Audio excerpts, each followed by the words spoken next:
Hello there, and welcome to New Meta, episode 19. Today, the usual crew is here, and they're here to discuss, speculate, and wish about the current meta, the Disneyland meta, and the future meta that will surely soon be upon us. Joining me, as always, Adam and Marco. Usual orders. Start with Marco. Welcome to episode 19. How are you? I'm doing very well. This episode 19 is the last episode in the teens. We are soon to hit the big 2-0. That's pretty cool that we've nearly done 20 episodes. Super cool, yeah. Adam, likewise, welcome to episode 19. Welcome back. Unlike Marco, it will actually be your 20th episode. You've appeared in, no kappa. Unlike me as well, so I don't think this is a very self-flame as well. So congrats on making it to 19 and soon to be 20. On the leaderboard. I'm the most appearanced host or member of the pod crew. Highest capped member. Yeah, highest capped. Testimonial episode 20 for Adam. It's sad though because this is our last episode into the tens. Yeah, we'll have to come up with another soundbite to sell to the masses when we get to episode 20. Into the tens will no longer be relevant. We wrote that for a long time.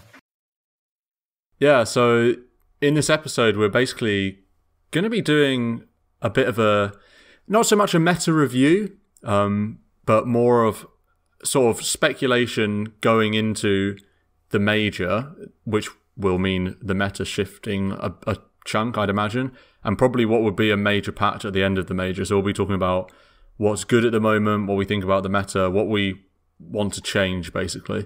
Or not what we want to change, what we think might change and what we think needs to change, etc., etc. So it should be quite a fun episode, I hope. And we'll be focusing on pubs a bunch. Don't worry, we're not going to be just talking about pro games. We probably won't be at all, because I, for one, haven't seen any for ages. I don't know about you guys. Have you seen any pro games recently, Adam? None. Yeah, I was going to say, this will be more tailored to our audience of pub players. Yeah, I'm excited for the major, because it has been ages. I want to say it's probably since Stockholm major that we last saw Pro Dota in action. Yeah. Well, there was the minor, but... yeah, there was the minor, and ESL Mumbai as well, whatever. Yeah, I didn't watch it. Yeah, I read like a Dota buff recap. That was about it. And maybe watched a couple of Noob from UAs. So yeah, we get the added benefit of talking about the meta, having not watched many pro games. So it means when the major starts, we're going to have egg on our face, basically.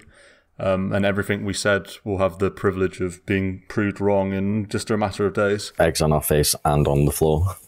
Yeah. Eggs everywhere. Egg memes everywhere. Relevant to about 4 people. Yeah. Worth shout out. I mean, we've talked about egg memes, so I'll just throw in the Discord. Link will be in the description as always. Come and join for fun chat, and I'm just leave it there. That is an egg meme right there. Come to the general chat and leave an egg meme, an egg emote, egg in a pan, whatever you want. In-house apology. Oh yeah, in-house apologies. Thanks for prompting. I mean, basically, sorry for not being there. We were too busy watching Messi curling screamers from 40 yards. So sorry about that. But we'll be back and stronger than ever on Wednesday, right? Absolutely. Yeah. So this Wednesday, we're hoping for a big rebound in-house. So that should be a lot of fun. Quickly go over weeks in Dota. Marco, how have you been treated by Valve's favourite MOBA in the last week? So since the last episode, so that was when I dinged 6k. This has now gone pretty well since then, because I got up to 6.2. I'm now a couple wins. Well, had a couple losses, so now I'm a couple wins away from that again. But continued to climb since last episode, so that's great. I gave a thought about what my theme of pubs has been, and it's been 80% playing Winter Wyvern and Jakiro position 5, because I've now been launched into these super high MMR games where the average it's like 7k plus, well, 7k kind of thing, playing with these 3-digit rank players, sometimes 2-digit ranks, and it's like, all right, the shitty 2K guy gets shoved on position 5, so I've been having to whack out my legendary KMM, Wyvern, and Jakiro. And it's been going alright. It's been pretty fun. Yeah, I mean, playing with the pros has been pretty fun. If you want to see someone that's going somewhere, tune into Taco's stream. Go on, plug your Twitch, Marco. I think it's MW Taco. Is that it? Just MW Taco, no underscore hyphens? There's an underscore. Right? I should know this. To make it especially hard for people to find. Yeah. I think it is MW underscore Taco, right? Anyway. You can I think it is underscore. Okay, there you go. Man doesn't even know his own stream. Finally got to the bottom of it there. MW underscore Taco. I've been watching some of your games. They're super fun. You've had, like you say, there's nothing cooler than having either 2-digit rank players or indeed professional players in your games. You lost to Eternal Envy. Yeah, I was sad. Slapped him in the lane though. That was funny. Any other notables? One of the best games was with GG Well Played Lania, the Russian mid player who's like ranked 20 or something. Yeah. He played OD mid and was just a monster. There's also been the Kinguin Exotic Deer guy. There's been some high pub players like Radix. Immersion, couple of Gambit. A couple of Gambit guys. You played with a lot of complexity, didn't you, in that random game? Yeah, I had a random unranked game against Adam 343, the complexity coach. Z-Freak as well. Z-Freak and Monkey's Forever. I don't know why I was in the game with these NA guys. We got slapped a little bit. So yeah, fun games recently. Cool stuff, yeah. Adam, have you managed to play much Dota this week? Yeah, I've been playing, well, outside of like party games with y'all, I've been playing some solo. So 5-2 since switching over to spamming Oracle, digging myself out of the hole. Nice. Oracle's a good hero to spam. You can never really go wrong with Oracle. Yeah, I was about to dip into 4.6k, and that would have been a huge monka S, but I'm back up to 4.8. That's good to hear. Got the percentage back, I heard. Percentage is back, yeah. That's huge. Percentage is back. Love a percentage. And now some party games are making it move a couple points every now and then, so that's good. That's cool. Hope to be back to 5k. I tried to get my MMR updated for the Reddit Dota 2 League draft since I am a captain, because that would, when I dip down, you have to provide an MMR screenshot. So it was like, they had me listed at 4909 right now, and it's like, well, I was 4.7. That's like 6 earlier picks. 6 spots earlier, but they would not move me. So I gotta bad. Might as well just get back up to 4.9 for real. Yeah. Just win lol. Marco said you can't go wrong with Oracle. Obviously hasn't seen my gameplay. God, yeah, that's actually true. I mean, I still most of the time don't have any idea what I'm doing. I'm just winning games. So it's really nice. I won a game where it was a 30-minute game, and I was 0-5-3, and we stomped. And I was trying to think of what is because that's a real game length. It's not like somebody abandoned. It's like 30 minutes long. What is the absolute least amount of like kill participation I've had and won a game? And that's probably it. Like 3 assists, no kills, and that's it. Is it we stomped or they stomped? They being the other 4 players on my team. I had some pretty solid wards, if I have to say so myself. No, yeah, definitely. The position 5s need some heals. Shout outs. Wards and words. That's what you need when you play 5. PMA and wards. Drag your team to an easy win. That's Slack's 5k, right? So yeah. My week in Dota, it was really bad, then I didn't play for a couple of days, and then it was really good. That's basically the headline. I actually managed to get 3 pubs in today, so that was cool, and I won all 3, so that was amazing, because I've just been like leaking games for fun for like the last month. So I've been tanking MMR like it's going out of fashion, but then to get 3 wins today, that was really nice. Had a cool Lena game where I had a use spells epiphany, basically, where I was doing what I do too much on Lena, which is basically farm jungle, and then I'm not in a position to do Lena things, in that I don't have mana because I'm like using them to blast through a jungle or something. This happens the most before I've got Yules. So before I get yours, I basically farm too much, and then I end up it's just not what you want to be doing on Lina. So I had a moment where I was farming the jungle, and I was like, wait a second, I've got this spell called Laguna Blade. I really should be putting myself in a position to use it. So basically, from when I had that realization, I think I was farming the camp nearest. I was die mid lane. I was farming the near camp nearest the mid lane. I was like, wait a second, I'm just going to TP to a lane and just like make something happen, because that's what Lina's meant to do.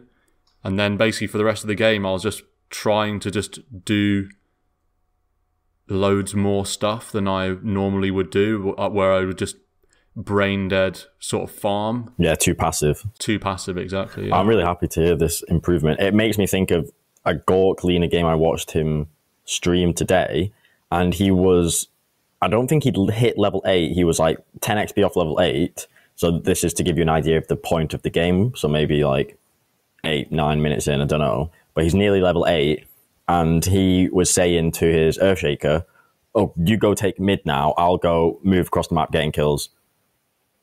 And that totally hits your point of, you didn't care about, oh, I'm level 7-8, I'm going to go into the woods and, yeah, try and farm that ools. He was like, nah, okay, I can leave the lane because I know I've got this kill potential and I'm strong and I can gank and be a roamer for a bit. Because A, it helps me get gold XP. B, it helps Earthshaker take gold XP mid. And it's like your point of, he went around the map using spells rather than like passively, oh, I'll go farm in the woods for my ools. Ools. It's especially strong on a hero like Lina. Well, I'll just say this and then we'll get to the topic. But a hero like Lina is such an active hero with low cooldown spells and utility, especially when obviously you play at mid, so you've got way more levels than other people. You can be winning the game at any moment rather than just farming the jungle, which is basically like, yeah, I'm going to get some farm and then I'm going to try and win the game later. You can be making plays all the time that make you win the game more and more, if you know what I mean. Yeah, if you were going to do that, why not just draft Medusa? Exactly. Yeah. Literally, yeah. So yeah, anyway, that was a nice little Epiphany and active thinking in the game. So that was like quite cool to have. Be the change you wish to see in your Dota game. There you go, yeah. Yeah. So meta at the moment. Marco, we were talking about this briefly before we actually hit the record button. The meta's in a great place, right? I mean, just on the face of it, Marco, have times ever been this good? Yeah, honestly, when we raised the question of, all right, what's the meta like right now? What's bad with it? And we kind of just paused for a moment and both thought, it feels pretty good right now. So the games aren't too fast. There was a time when games had finished 20 minutes, like, yeah, average, norm, unsurprising. Now it's like you're always hitting at least 30, 35. They're also not stupidly long. That's nice. I'm thinking heroes that I'm seeing all the time. There's no, like, even just a month ago when the Vipers were out all the time. Like, Viper's just, he is an annoying hero to play against. You don't really see him. You don't see any annoying hero always showing up. There's always variety. No one feels like uber broken. The heroes are fun. The lanes are fun. There's kills happening. It's not this stale, like 5 kills in 10 minutes business. I really struggle to criticize the meta right now. Maybe Adam can criticize it. I'm just going to say that coming from a Mars spammer, of course you gloss over it. He's like, no OP hero, not in every game. Like, what's the OP hero you're all complaining about? He says as he plays another Mars game. Mars, no, he's definitely the strongest hero, I think, but it's not like super broken. Definitely needs to be touched up, but it's not like original Monkey King or original, I don't know, Grimstroke. Not like the most broken thing you've ever seen. He is definitely frustrating to play against, though. Yeah, he's still not got the highest win rate, but yeah, it is very strong and perhaps broken. To say he's broken is like a bold statement, but I definitely agree he's not in the likes of the Grimstroke when he first came out or the other one you mentioned. Yeah, I mean, there are still suspects, obviously. I mean, it's not like Ice Frog's just going to skip a patch, right? I mean, there's always changes to be made. There's always balanced touch-ups to be made. I mean, Drow has a crazy high win rate and seems to have a pick rate that's increasing by 2% every day. Yeah, was it I don't know what DotA Plus says. Is it a weekly percentage change? But I'm sure it said something like 30% pick rate increase on Dro in the last whatever amount of time. I don't know why she's come exploding out of nowhere, but she has, and she feels super strong. Yeah, I mean, we'll get to Drow. We'll talk about Drow more probably because we'll be talking later about changes we'd like to see, and I think I certainly would have Drow tweaked a bit. But in terms of meta, what's good in general, I think why Drow works is because I think playing quick, farming early, and then getting online quick is important. I would say, Marco, you did say that the games don't last too long. I do think they are pretty quick at the moment, to be fair. Like, a lot of my games and a lot of the games that I've watched you play do end fast. What, how fast? Well, like 25 minutes. I feel like 28 minutes or something. Like, I feel like I see a lot, if I watch a high tier streamer, well, this goes with just upper MMRs, they just close the game out so fast, and it's like 25 minutes, the game's over. Now, I don't feel that way with my games necessarily. I've definitely felt like there have been metas where we've, in like the low 5K bracket, where games have ended a lot quicker. Currently, I feel like you're pretty much guaranteed to get a 30-minute game unless you absolutely stomp one way or the other. I see them, and at least what my pub experience has been, either low 20s where it's been, a real stomp, win all lanes, or more low 30s, mid 30s. I feel like I don't see that high 20s kind of speed, but that's all anecdotal. Well, Drow definitely times for the 20s. Yeah. If we're going to just mention her real fast, it's because she like snowballs herself. Yeah. She just power levels, and then she's like, yesterday I had one on my team and she was level 17 at 17 minutes in. And like, that's an absurd amount of levels. Yeah. It's that early. Yeah. It's that, and that combined with the fact that she's one of the strongest recovery heroes in Dota.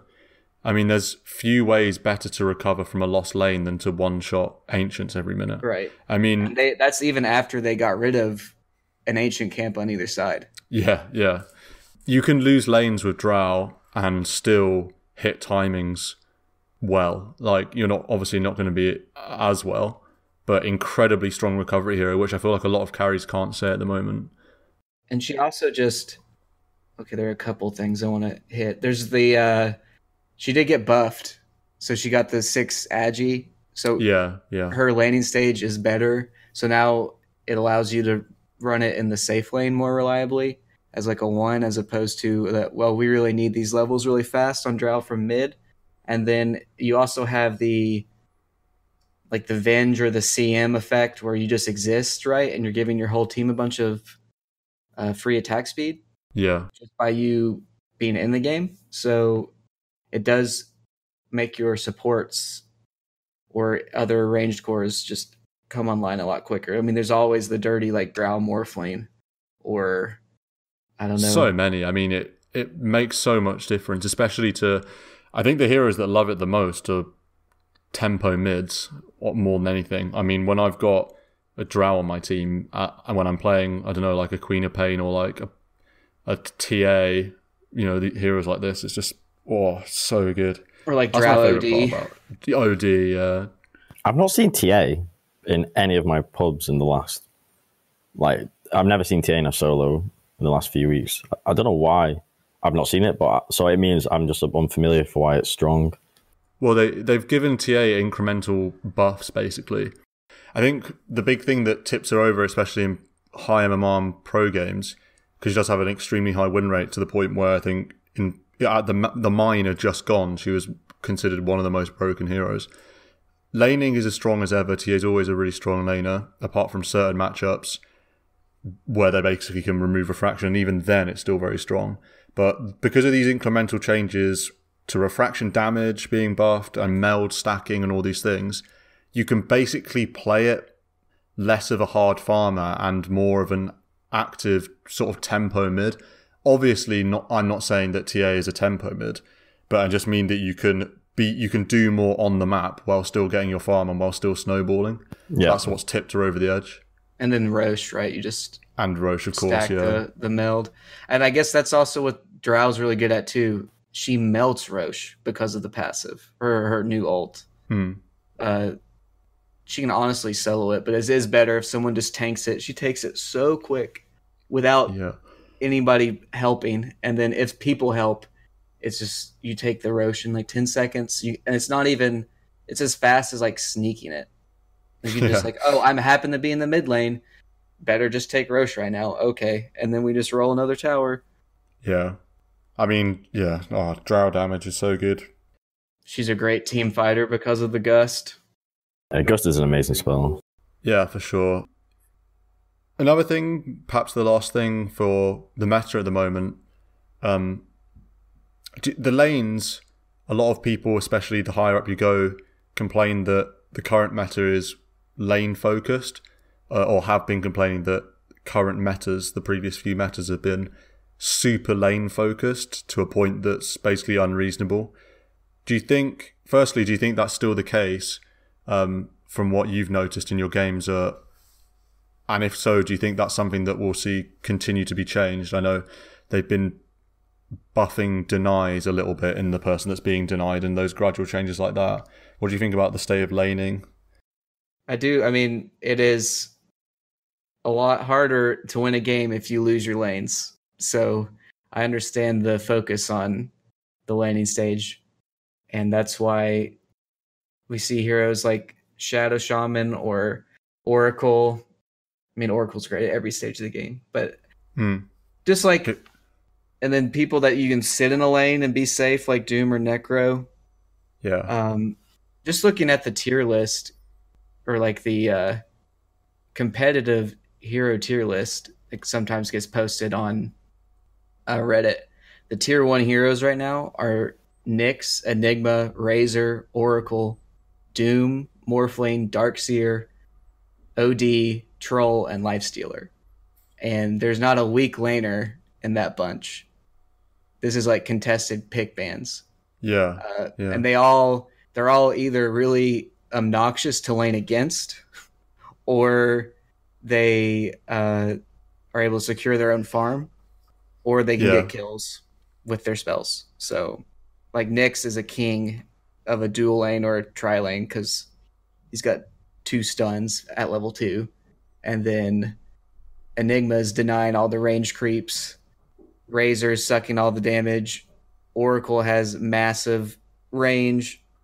Doom just plops in a lane and can't get killed. Morph.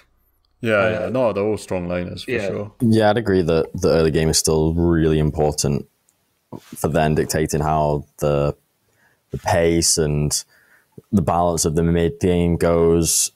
What I could maybe see happening is that either A, the significance of the early game laning phase and all that gets another little tweak, like similar to that deny mechanic change we saw in maybe 7.21, or maybe comebacks and say being the team losing in that mid game point of time, maybe they make it a bit easier for them to come back into the game somehow.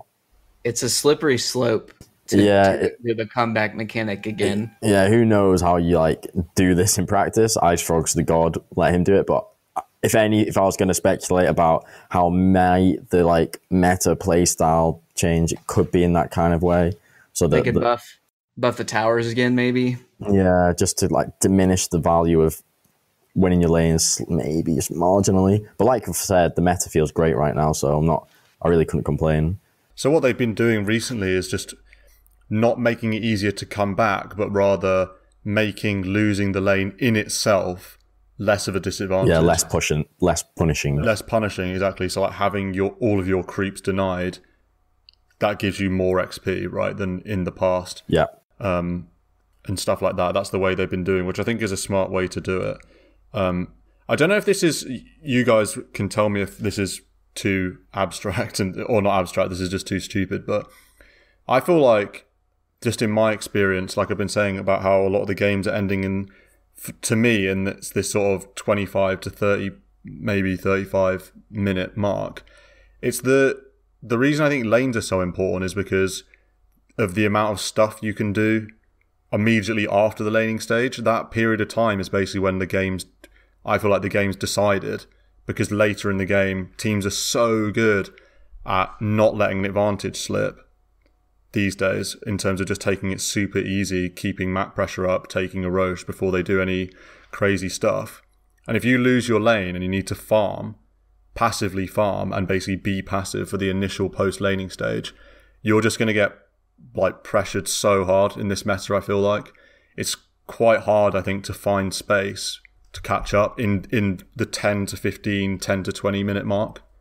I mean, I would agree that unless you just absolutely lose every lane, that the time from 12 to 18 minutes, 12 to 20 minutes, that's where the game is decided, or at least the initial advantage. And then if you lose a lane, that you're going to lose that tower in that lane, and then it opens up the map. And if you're trying to farm the jungle, they'll just have a passage to your jungle, and then they just get on top of you, and then they kill you, take another tower. That's how the snowball starts. Well, that's also, and it's also why I think, especially tempo mid heroes that are active and itemized to be active at that period of the game are super prevalent. Like phase drums on loads of heroes, Atos being picked up all the time, because you want to be able to do the most in that period of time. People aren't really building up to, say, 35-minute win conditions or even 30-minute win conditions. I just don't feel like I see that at all. I feel like the meta's shifting towards this initial post-laning phase activity. Yeah, kills and objectives. It links into the idea of the meta, the pace increasing, and by the pace increasing, that comes from the fact that this 12 to 20 minute mark is so critical and so important. And if you see a good team play, or the correct way to play would be to maximize your kills and objectives, and what you, like Stan says, what you get done in that 12 to 20 minute mark, because when you tick those objectives off, you've kind of secured the game, and that's your win. Yeah. So what I was saying about teams and people not itemizing for later in the game, it feels like it's really difficult to weather that storm if you're coming up against a team that's going to itemize, and coming up against heroes that are going to play in a way to maximize their potential during that time. They're usually going to be able to realize that potential because of the way the meta is, because of how important brawling is. Yeah. Before we move on, just a final quick point is, I would again defend the meta and say that, even I agree with your points, but I feel like relative to previous patches, this idea of, you win the lanes marginally or a little bit, and therefore just steamroll, take the game. I feel like in at least my pubs today, it's less common that always happens relative to, say, a month or two ago. And therefore you're in a better place, because it's not totally, all right, the game's done and dusted at minute 15. But I do agree with your point that that's still a very common idea. Patch wish list. So, first of all, there's a major coming up, obviously, and Valve usually releases their patches straight after the major. Adam, do you think it's going to be a mini patch, or do you think it's going to be a big patch? Could this be the last big patch before TI? It could be. This is the second to last major. Probably a mini patch then. Yeah. I think there's generally a bigger one before TI. I think mini patch, you would say, are the 7.21 A, B, C. I think it's going to be 7.22. Yeah, for sure. Yeah, it's just not going to be a huge patch. Right. So, still be significant, I reckon. Big tweaks. Yeah. The direction I'm going with this is, do you think Io and Mars will both be added to Captain's Mode in this patch? And No. if so, what do you think needs to be changed? Did you say you don't think they will be? I don't. I think if either of them makes it to TI, it will be, if there is another major, it'll be after that one. Interesting. Because I think Mars needs one more set of nerfs, and then they're going to monitor it and see what he looks like then, and then he might get added after that with another set of nerfs, because that's what happened to Grimstroke. It took 3 or 4 times. So IceFrog emailed me about Mars, asking them what I thought should be changed, and Huh? Never heard that about IceFrog. reaching out to pros asking about meta. Pros.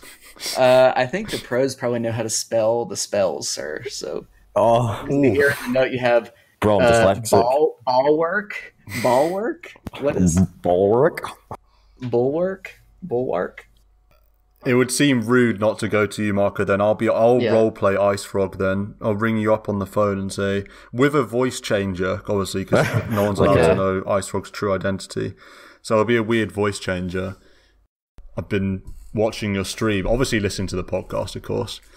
What needs to be changed with Mars before he can be in CM, or just in general? What do you think needs to be changed with Mars? Well, obviously, in my biased view, I don't really want him to get nerfed, but I also don't think he's crazy strong that needs to be nerfed. But I do agree. I can see Adam's point of, tweak him up a little bit and then release him into CM. Because, in pros, probably he would be too strong. When I think about his major strengths, so I've jotted down a few bullet points. First one, I don't know how applicable this is for a nerf, but his attack animation, don't know how it's not melee range, it's a little bit more, and then the animation itself is so nice, and his damage plus Quelling Blade is like one of the easiest heroes to CS with, just hands down, so good. All right, that probably doesn't get changed. Thinking about his skills and his spells, his spear is obviously his most defining spell because it's got offensive capability, getting kills, latch into trees, massive stun, decent damage, but it's also got defensive capability of pushing heroes back. So I feel like if you're going to hit him with a minor tweak, it'd be probably on his spear or his passive, and maybe like mana scaling change or cooldown change, maybe something minor like that to make him just a little bit less strong. So if it's passive, the bulwark, whatever you want to call it, big shield, maybe that scaling is reduced Shield a little smash. bit. Bristle front, yeah. I think his ult is fine. I don't think that's his ult's too strong. His ult's insane, But though. ultimates are meant to be big, strong spells, Yeah. and it's not. I don't think his ult's broken, so I don't think it needs to really change. Like maybe its damage gets nerfed a little bit, and that would really hurt. But I think that's too strong a nerf. That would be my views on, all right, where could we tweak him up? I think his cooldowns should probably increase. That's what I would initially think. The cooldown on his spear and the cooldown on his ult, I think Godric is fine. But his ult cooldown is incredibly low at level 3. What is it, Marco? it goes 90, 75, 50. 50 seconds, yeah. Or 60, sorry. Oh, 50, really? Is it 60? Oh, it's longer than I thought, actually. Yeah. That's pretty good. Cooldown 14 at all levels. Yeah. Like maybe bump it up a second or two. But maybe cooldown is the wrong way to go because the spell, it just means he's more of an inactive hero in his downtime. Whereas I think the strength of Mars is what he can do when he's got all of his spells. So I think maybe a Mars with all of his spells available is what needs to be nerfed. Because a Mars with all his spells, I feel like, in the right hands, is just a team fight win. Not even in doubt, just a single-handed team fight win if you can get, say, 3 heroes in your ult. Yeah. It's got... I think maybe you should be able to attack into it. Just the fact you can't right-click into it just seems like something that it makes it unnecessarily good. Do you know what I mean? I don't think it makes it brokenly good. I think this hero, you say how it doesn't need to be changed, but I think I've got some bad news for you. I feel like he's going to be hammered before he's in CM. I don't think he'd be hammered. What do you think, Adam? He's gone. He's dead. He will be a major loser of the patch. So if I had to touch him up, because you want to keep the strong spells strong, right? Like you don't want to nerf their best. It's usually not the Ice Frog way of doing it. You want to nerf some other stuff, not like the prototypical like. Yeah, spell. you nerf Atos by reducing its cast range by 50. Right. Well, so I guess if I had the touch spear of Mars, that's by far his best spell. It would either be travel distance at lower levels. I know they already did that. You can make it even lower, or mana cost. He does not have a lot of mana, so that's one way you could punish him. And still keep it be a really good spell. Or I would think maybe you just make God's Rebuke the W, just make it worse at early levels. So you just can't have like the value point. Yeah. Interesting skilling. So if he goes 4-1-1, it's like you're not following it up with like a huge 160 crit. I don't know. I think you just could ideas. Yeah, I think another thing you could do is make him slower. He's really fast. Or strength scaling. 310 movement speed. He's not in the race car situation, but I think you could make it 300, say 295. Take it easy, lads. Ice Frost listening to this. Maybe his turn rate. That would be a very nice. Yeah. Adam's just got a vendetta against Mars. I know he just turns around and just like throws you way away. Maybe just make it slower from the turn. Maybe like if he had sticky napalm on him, that fast turn rate. The only change he needs is some cosmetics. He definitely needs that. That's something I can get behind. Yeah. Oh, something else I need. Sorry for a tangent, but I got 250k shards sitting in the bank. Give me some more Dota Plus sets, although I know they won't, because it's not that long ago that they gave the Medusa, Monkey, and Ench one. But I really want something that's worthy of my shards I almost did it for Medusa, but now I've committed to waiting, because I want to get these sets on day one, so everyone says, oh, I get the extra added value of being the first person that people have seen in my new cool gear. So this that's just a side. Saves. Yeah, this guy saves. I want to be like this guy when I'm older. Yeah. Well, I can't wow people with my play, so I need to wow them with my ability to save shards and not have fun buying sets. So there you go. Let's talk about the other hero that's not in Captain's mode, the one that no one really wants to talk about because it's so weird. The one with all those notes you've got about it because we know so much about it. Yeah. It was great. Io is the hero we're on about, by the way. Io the Wisp, yeah. First of all, this is applicable to both. Both of these heroes I'm confident will be in Captain's mode for TI. There's no way that Valve are going to have one of their heroes not available at TI, surely. Has there always been a hero not available at TI? What was not available at the last one? Techies. Was it Techies time? I think all of them were available at the last one, other than maybe Techies wasn't, but he's not available anyway because he's so bad. You have to have Io at TI. You have to. Yeah. It's a classic. What's TI without Io? Yeah. Adam, I feel like, sorry to throw you in at the deep end, but you've probably got the best Dota knowledge. What do you think about Io in terms of, this is another hero probably in line for a nerf, right? Especially if it's on its way back into nerf? CM. I just don't think he's really been played that much. I think he's pretty close, honestly. Yeah. Relocate costs a ton of mana now. Yeah. And increased from 100 to 175. That is a lot. And then they overcharged. I mean, it was super broken. Now it's 20% damage reduction instead of 30 at max. And then they switched around Ag Scepter bonus to level 20. So it's like not this thing that you can get super quick and then give away or give to your, carry and just give them 4,200 gold all of a sudden. So his version in 7.2.1, he was obnoxious. Like I could just dust off the hero and I went like 5-0 with it just because it was stupid. And then, but in 7.2b, he just got a bunch of nerfs. So, but then at the highest level, would we not all agree that it's still going to be a really strong hero? Even just looking at Dota buff win rates, it's all sub 50 abysmal, but then you go Divine Immortal and it jumps to 56.3, which is one of the highest. Yeah, it's probably pretty good still. I don't know what I imagine the pro scene, they'd find it really strong. I have a feeling that if it was released in CM without any nerfs, it would be so First broken, phase, it's everything. Insane. Just based off the past, I don't think it's ever had a 56% win rate in Divine Immortal. It's always been lower than that. And this is during times when Io has been considered the best hero in the game.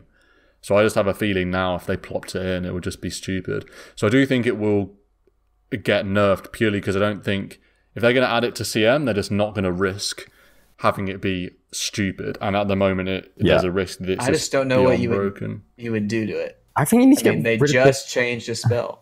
So. But I know, but I think that's this. So for those less familiar with IO, in the past you had this toggling overcharge ability where you toggle it on, you give attack speed bonus, you give damage reduction to your tether target, toggle it off. And it cost health. It cost your own health HP. and mana. Health and mana, yeah. Now it's this spell where you turn it on, it lasts 8 seconds, and then is on cooldown for 18 until 18 until, so 10 seconds downtime. When you turn it on, your attack speed bonus is now at level 440, which is literally twice what it used to be. The damage reduction is now the same. I mean, just obviously there's a couple other side things to like that have changed with the hero, whatever. But if you just take that change in isolation, the overcharge attack speed bonus is doubled. Yeah, you now can't have it forever, but you still got it 8 seconds. A good player is not gonna fuck up when he uses overcharge. I mean, it's not that hard. Use it in like the critical moment of the fight, and you've got 140 attack speed bonus. That's level, too good, man. That's level 4. Press the attack, but it lasts 8 seconds, and you can heal, and you have damage reduction. Pretty good. Pretty good. IO. Has IO been in captain's mode since they changed tether to replicate the? Actually, I shouldn't say replicate. Oh, yeah. He's been in CM since then. Mm-hmm. But then they also changed tether in the newest mini patch to where he can be slowed. Yeah, I saw that. That's nice. I don't know. He's got lots of little tiny things and some pretty big things, but I guess there's a lot less of a direct path to me seeing how he gets added. I think he's close, but if he's at 56% win rate in Divine, I mean, he's totally abusable in pro games. So yeah, be an interesting one to see. Yeah, I saw just a tangent. I saw one of my games, there was this like 7k smurfer kind of guy who on his account he's got 400 wins and he's ranked 400. And he played IO mid. We lost the game because it went kind of bad, but he was going this kind of right click at IO mid build, tethers and neutral, and hits crazy hard with attack speed and kind of buffs himself with braces and some other damage items. And it looked, this guy, like obviously very capable player, smurfing with IO mid. Like I can imagine pros being dominant with it. Yeah, I've seen that in some of my games. The Wisp, Helm of the Dominator, tether it, overcharge onto a Centaur creep or something. Luckily, they've only been able to feed, but it definitely has potential. We mentioned Drow earlier for strong heroes. Do we think Drow needs to be changed at all, or are there any other really strong heroes that need to be changed, or items or anything? I think all three of us have played some Drow recently. Marco, or indeed Adam, do you think there's anything that you would change to Drow, or any other hero? You can go anywhere. Adam? I mean, Drow's one of my favorite heroes, has always been. And I was sad when they changed old marksmanship. And then this version seems pretty good now, so I hesitate to ask for a nerf to my forest archer lady. Yeah. Drow's always such a funny hero because knowing the extent to which her aura is what makes her really good versus the rest of her kit is quite hard to tell. At least I find it quite hard to tell. Because I feel like the aura, just in terms of hero design, is a bit too strong. I mean, it used to be always on all the time. Wait, what do you mean in terms of? It wasn't an active. Oh wait, Ned didn't have an. It used to just be a passive global aura giving damage. Your range creeps always pushed. Really? It used to always be on range creeps. Isn't that not really relatively recent that was the case? Did Stan not play with this kind of drow? He probably didn't play with that kind of drow, but I knew. Like level 1, the passive was a global presence on all your creeps. Oh, actually, yeah, that's quite old. Oh, on the creeps. Oh, right. You're not telling me... Yeah, because at the moment, it's a passive... It's still permanently on. Right, for the heroes. But then you activate it. No, I'm talking about creeps, yeah. Yeah, sure. Yeah. No, I've... Then it became an area, and then it became an active. Yeah. But, I mean, the active element of the aura is just something that... I just press it when it's off. I mean, I don't know if that's bad, but it's not... I feel like that it's the hero... The non-active component is what makes it really good. Yeah, I think So the obvious synergy Obviously. is with his attack speed. It goes so well with his ult, and proc the chance to then proc your 120 pure damage ult. I think that is why he's so strong. So yeah, obviously he farms ancients super fast and woods super fast. But then in fights, honestly, if you're standing and right clicking with Dro, there aren't many heroes that can DPS as high as Dro. I feel like maybe Naga when he's got more items. Naga can mince a hero down in a couple seconds, but Dro with fewer items, I feel like can mince heroes down if he stood right clicking. So maybe somewhere in that realm, he sees a tweak. It did change the aura. It gives attack speed instead of damage. Yeah, wasn't the aura the latest change? Or did the all aura in and the same thing, change at the same time? They changed it. Yeah, that's so weird. Actually, I can't remember in my head a time when it gave damage.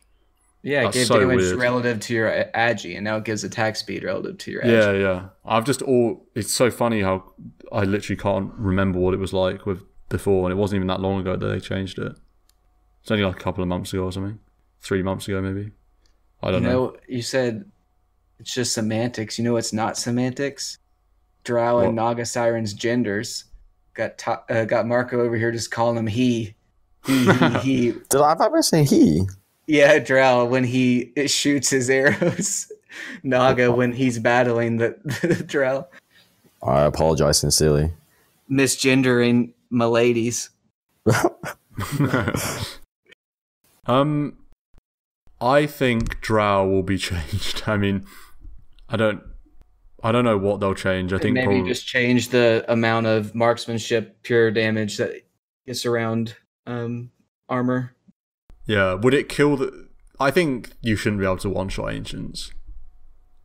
It's so stupid. It feels incredible. I absolutely love it. It's one of the most feels-good things in Dota. But I mean, do you remember before they added on the bonus damage that went through armor? She was trash. She was absolutely terrible. Yeah, she was, wasn't she? Yeah, they did not have that in there. Yeah, and all she could do was one-shot creeps. And I was like, okay, what do I do with you can't? Yeah, to be fair, but that was because people didn't know how to adjust. I feel like even if they didn't add the crazy bonus stuff, it was when we saw this mid-drow going like Yasha Blink to just maximize farm rather than push. That's when Drow got broke. That's when Drow was sort of figured out as much as it was giving the bonus damage stuff. Obviously, they're both really important. So I don't know how much it would hurt the hero if they removed the fact you could one-shot Ancients. I still think you should be able to one-shot creeps, like it's fine. But I mean, to be fair, it probably would nuke the hero a lot. Because that is basically what Drows do. They just sit in that triangle one-shotting Ancients. I don't know. It just seems like... I personally would like it if they removed that, and even if they gave buffs to compensate in other areas. It just seems wrong to one-shot an Ancient at level 6. Come on, give the Ancients some respect. They should be strong. Yeah, so disrespectful. They've already been halved on the map. But yeah, we'll just have to wait and see what happens to her. Brownie points, please. Yeah. I mean, I guess I'm looking at her changelog at 720. The marksmanship did have the go through armor effectiveness. There was just no bonus damage. Right. So okay. 720C is when they added in 120 physical damage when proccing on heroes. Pure damage, right? I mean, pretty much because it ignores armor. And then okay. That's at level 6. I mean, it only hits 20% of the time, but maybe you just change the 120 to be lower at lower levels. To scale, yeah, maybe. So let's move on to a more fun topic, which is heroes that are dead. Positive. And what we think it would take for those heroes to be back in the meta. Because like we've said the meta's in a good place, at least as far as we can tell. But everyone wants every hero to be relevant in some sense. Marco, I don't know if you want to take us to a dead hero first, and any particular thoughts you have on why they're dead and what they need to do better? So one of the lowest win rates is Bristleback. Why is this hero dead? I think it's probably because everything he can do, other heroes can do better. So if you think about Bristleback, you can't really get kills and disable lockdown heroes. He's tanky with his Bristle Bomb spell, but then you don't really care because you just ignore him or break him. Whereas someone like, say, Mars, who's got Bristle Front, can't really ignore him when he's spearing you to a tree or trapping you in his arena. Then damage output on Bristle can be high, but is he really a reliable right clicker? No. So can he offer anything in the lane to help win it? No. His quills are really weak early on. He doesn't have the mana to spam them, and it takes ages for his quills to become relevant anyway. So I can't really spam his goo to win a lane. So he's shit in the lane. He's not a bad laner. When I'm thinking about every aspect of the hero, I can kind of feel why it's terrible relative to the rest of the hero pool. And yeah, it doesn't seem like anything's going for him. Hence why he's got, I believe, the lowest or one of the lowest win rates across the meta. Don't know if you or Adam have any other points, or any of like comments on that, and then we can talk about how we could maybe bring him back. Well, he's not a hero that feeds on other heroes in the mid game, which I think is quite important. You need, especially out of the offlane, you need to have utility in the mid game. Kill potential, or even just disable potential. Like a lot of mids in the meta, and just in general, like they don't really care about goo. Do you know what I mean? Yeah, he has no setup. He's got no setup. No potential to get anything. The ideal Bristleback situation is you have really tanky items, and you run around in drawn-out fights or drawn-out pushes, sieges, just soaking up stuff. And situations like that just don't present themselves a lot in the meta at the moment. And also his kit is just relatively weak. He's not particularly good at even doing that.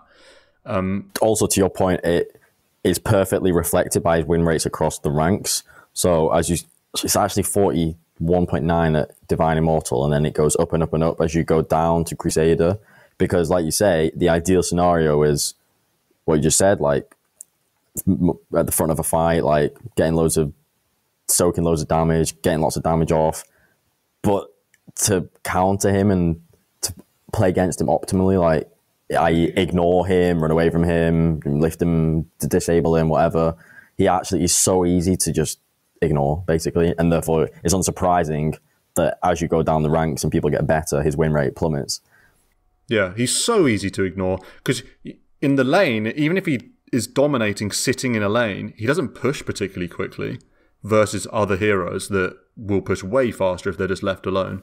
And in this crucial mid-game situation that this crucial mid-game time frame we've been talking about, where a lot of other heroes that are in the meta are able to itemize and have kits and playstyles that are really good in that time frame, Bristle during that time is just too easy to avoid, too easy to ignore. So it just, like, even if he doesn't sit in his lane and he TPs in to make stuff happen in lanes, you can just move away. You can just ignore them. Quick in-out stuff. And yeah, like you say, the better you are at the game, the easier it is for you to play against Bristleback. So yeah, in terms of what needs to be changed for Bristle to come back in, I think damage output probably. I don't really know. Fundamentally, like, what was that hero got going from that's useful in any game? Just need to change the meta, and then he'll be fine again. He's kind of just, his playstyle is not in vogue, so I don't think you need to drastically change Bristleback. And it's what you said. What does he do except press W? And what does that spell do? What does Cool Spray do in this meta? Nothing. Like, he doesn't catch anybody. People just walk away. And then it's not even a big AoE to like push creeps. I used to like to play Bristleback, but now thinking about it, it's like, how could I ever have enjoyed that? He doesn't farm fast. He doesn't cast big impact spells. He just right clicks creeps. Yeah, I mean, he has been prominent in the meta before, and it's been at times when there was a time when he was run as a position 1 not that long ago. I don't know if you remember that. Where he was everywhere. He was considered the most obnoxious hero in Dota for a while. Dota Buff were doing articles about how to deal with Bristleback, and he was first phased a lot in tournaments. And that was when he was so, I don't know what changed, but he was so tanky it was like a joke. and he would just run basically at heroes, and it was just, the meta was different. It was, I don't know, just in a different place. So yeah, I think it's like what Adam was saying. It's a more meta-dependent hero. Adam, I don't know if you've got a hero that you'd like to see come back into the meta.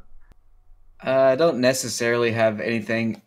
I mean, I haven't played Lich in 2 months. He hasn't felt very good, but I'm sure it's just a matter of time before he cycles back around. But like Chen, I don't even know what to make of that hero. I wish they would fix it. I don't know how you would fix it, but he is by far and away the least played hero, less than 0.5% of games. Give him his creeps back. Like, come on. I don't like the fact that he can't get creeps at low levels. It's so stupid. That's like the whole point of Chen. Yeah. I mean, every month you get like a Chen Pepe Hands post on Reddit. Yeah. I mean, if Enchantress can take a Centaur at level 1, why can't Chen? Yeah. I mean, literally, I think bring back Chen's army. It's a fun hero to watch because of how high skill cap it is, but it's not anymore. You just you give a passive buff to your teammates with Q, and I don't know, it's just seems not only is he terrible, he's also really boring. Yeah, it's really wasteful to not have him relevant even in the pros scene, because you've got those heroes like Earth Spirit or Io, which fail quite often in pubs because they're so hard and so high skill, but in the pro scene, successful. Chen was the epitome of that in my eyes. Absolutely trash, garbage pub hero. No one can play him, no one can coordinate him. But whacking him into the highest skill games, pro games, so fun. Like, people would be like specialists on the hero, like micro in neutrals. You've got to make him relevant again, at least for the highest level. Bring back Chen for TI. That's something I could campaign for. Puppy Chen, Pog. Yeah, Puppy Chen, Roger Chen. So many of them have good Chens. Adam says no to bringing back Slark. Slark's pretty much in the dead right now. Yeah, Slark's super dead. I'm not a Slark player, Marco, and you're more of a Slark player than I. If you're playing in a game and you're thinking about what carry to pick, what is the reason you're not picking Slark beyond the fact that you just know that it's bad because other people tell you it's bad? What is it about Slark that makes him terrible, do you think? I think the biggest one is his laning being so weak. I think he's very easy. Say you've got this 2v2 lane. There aren't many heroes or many lane matchups, I feel, where Slark +1 versus 2 enemy heroes. I feel like there aren't many where he's coming out on top. I think he's very easy to bully, squishy. Yeah, like, is Pounce a kill potential spell in the early game? In a tri-lane, perhaps, but it doesn't do any. The damage output it gives is like, I don't even know if it does damage anymore. It doesn't do damage. It doesn't even do damage anymore. Like, he is just naturally a squishy hero. Can he CS? Well, it's not like he's a troll or a PA that can like hold up the CS okay in the lane. Doesn't even have that. He's so dependent on level 6. Yeah. Yeah, absolutely. Maybe he's too dependent, because without that, you've just got no sustain. Yeah, and then it's like he's decent against strength heroes. And even then, I feel like he could just get slapped. Well, yeah, I know. That's right. That's what I'm saying. Like, should be decent against that, stealing strength and giving himself agi, but then he just doesn't. He's so dead in the first 10 minutes of the game. Yeah, he's a funny hero, but it seemed like when they nerfed particularly the damage from Pounce, it just seemed so unnecessary. It wasn't even good. Yeah, that felt really unnecessary. So they took all damage out of Pounce. I mean, they could just revert that. I don't see any problem in just reverting that. But we've discussed this change already on the podcast. That was clearly, for some reason, a design thing, because there was no balance reason to take that out of the game. Yeah, that's true. Also, going back to like a really old nerf, which kind of the OG nerf of Hex being undispellable now. So that hero is omega easy to counter just by one spell. E.g. pick up a Lime, pick up a Rasta. Didn't they change that back? I don't think you can purge off Hex. Yeah, they changed it. It can be removed by strong dispels. Really? Again, yeah. Doesn't matter though. Hero's still bad. So that's the thing though, because they changed that. It killed Slark a bit. Then they changed it back, but when they changed it back, they added in all these other Slark nerfs, like taking off damage. But yeah, I think just in the lane feels really not good enough. Yeah, another hero to spend a little bit of time on is some of these mids. It's funny because the way that the meta is at the moment in terms of, I think a lot of tempo mids are strong, heroes that can come out of the laning stage and get going on the map. I think of Puck as a great example of that. But yet Puck is, at least in pubs, and at least according to the stats, seems bad at the moment. God, yeah, his win rate is horrendous. Yeah, it's a funny one because it seems like it shouldn't be the case. I almost expect Puck to be pretty good at Disneyland Major for some reason, based off nothing other than my weak understanding of the meta. But I would expect a hero like Puck to be really good, but it just isn't for some reason. I don't really know why. I mean, it just doesn't fit with my understanding of the meta, why this hero is bad. I don't know if any of you have anything to say about Puck. I don't. See, I mean, his spells seem strong in a vacuum, so I don't know. Yeah, it's a funny one. Yeah, I don't know. I'm thinking Atos is pretty good against her. Yeah, does True, Atos just fuck her up too hard because you can't phase shift or jaunt? Too mana dependent? I don't know. Like, you see some Pucks play 3 now, which is quite cool, and I think fine. But yeah, you rarely see it mid, and then, God, so these win rates across pubs are ranging from 41% to 44% across all ranks. That's pretty rough. That's so rough, man. Puck's been in the dump for a while in terms of win rates. It's kind of a shame because it's a very cool hero. I actually played an all random the other day and got Puck. That was fun. So yeah, I certainly would like to see Puck back in the meta. It's a cool hero. I don't mind losing to Puck. I like a hero that I don't mind losing to. And Puck's one of them. I sort of feel like well played if you beat me on Puck. It's like, sure. I mean, yeah. So it'd be cool to see Puck back in the meta. Anywhere else we want to go particularly before we finish, or? Looking, both Lich and CM are in the tier on the final tier of this tier list, so I feel pretty bad. They haven't been watching OpenAI. CM too strong. Yeah, this CM's only been picked 4 times in this 25% win rate. Too much food for these mobile tempo mids. You don't CM. I don't know. It's just only heroes not drafted have been Clinks, Techies, and Tree. It's interesting that Clinks isn't drafted. I think that's Clinks, a weird old play around. Yeah, Clinks is just a weird hero now. I don't know. I'd be happy for Clinks to remain bad. I'll be scared if he gets a buff because he's already a pub menace. He has a very high win rate, even though he's not picked up in pro games at all. Yeah, he's got good laning for sure. Yeah. He's got a 54% win rate in Divine Immortal pub, so he's a strong hero in that sense. So if Ice Frog decides to balance based on pro games, which usually is the case, you know, it's more prevalently done than pubs for sure, then Clinks could be scary. Clinks is a balancing act because he's a pub stomping hero, so if you buff him too much based on pro games, it can just get silly to play.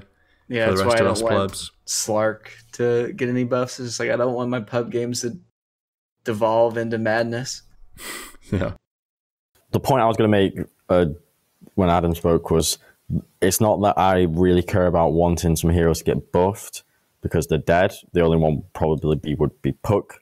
Really like that hero, but yeah, the heroes in the dumps I don't really care much about. I'm more bothered about leave our boy Mars alone, keep him solid and steady, and I'm happy. Leave my boy Mars alone. Yeah. I mean, if we're going to go down that route, I'll just throw in a couple of others. You know, give Meepo a buff, that'd be nice. Lena, that'd be a cool one. Yeah, that's my sort of extremely personal wish list if that's the route we're going to go down. Buff my heroes. Yeah, buff my heroes. Nerf the other ones, please. So yeah, that's episode 19. big episode on Tuesday we've got planned, because we've actually got a schedule now for the next few episodes because we're just that professional. The episode that will be released Tuesday will be basically the nature of climbing, how it changes through the ranks, what it's like to climb at 1k versus 2k. How does it change at 3k? What's it like at 4k? How do you climb out of 5k? Anyway, so we'll get to that on Tuesday, so that should be a really good episode. Look forward to watching some Disneyland Major, although it will only have just kicked off by the time we do our next episode, so that's really a one for a few weeks. So thanks for tuning in. Thanks to Adam and Marco for joining me on another good episode, and we'll see you for number 20 on Tuesday. So until then, ta-ta. Ciao. Out of the tens.